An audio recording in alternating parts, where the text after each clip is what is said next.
مرحبا وأهلا. المحجوب السالك اسمك الحقيقي أم مجرد اسم حركي أم ماذا؟ أنا في الحقيقة اسمي الحقيقي في الأوراق لما كنت أقرأ في المغرب داود السالك ولد محمد والعياد ولد المهدي.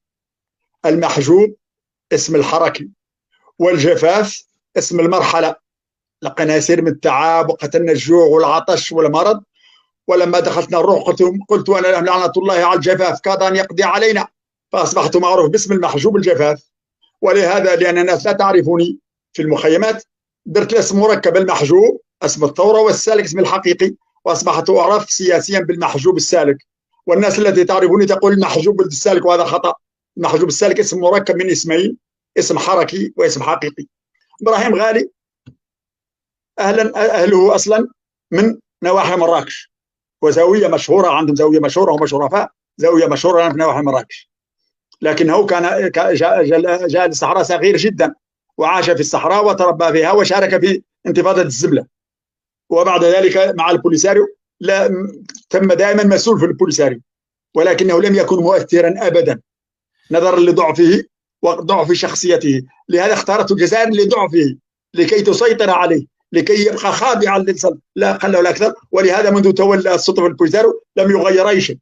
إبراهيم غالي، المسألة الوحيدة الذي غيرها أشعل لنا القرقرات، وبالتالي فقدنا القرقرات، فقدنا 600 سيارة للمواطنين الصحراويين كانوا يتاجروا بها، لم نعد لدينا حق للوصول البحر المتوسط، وأصبحنا ضحية للطائرات المسيرة ذاتيا. وهو يحاول أن يبني قصرا مليار 500 ألف أورو في تندوف، معناها أنه يريد أن تبقى القضية إلى ما لا نهاية. هذا في تندوف دولة جمهورية جنوب الجزائر أو جمهورية تندوف، والصحراويين راهم يعيشون في الدول التي يديروها، في الدول عفوا المدن التي يديرها المغرب، راحة وامتياز. طيب إبراهيم غالي ضعيف شخصية وهزيل، ولذلك تستغله الجزائر. أنا أريدك مثلا وأنت صحراوي وتدرك العقلية الصحراوية جيدا. خلاص إبراهيم غالي عرفنا أنه أداة جزائرية، هو ومن معه في قيادة الجبهة اليوم.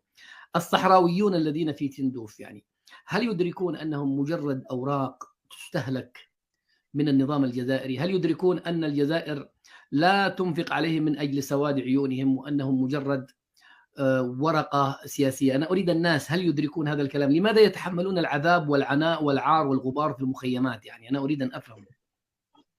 الناس يا أستاذ في المخيمات يجب أن تفهم، هناك نسبة كبيرة أصلا من الجزائر، من تندوف ومن ملعسل والخبي والعباطلة وحاسم منير وبشار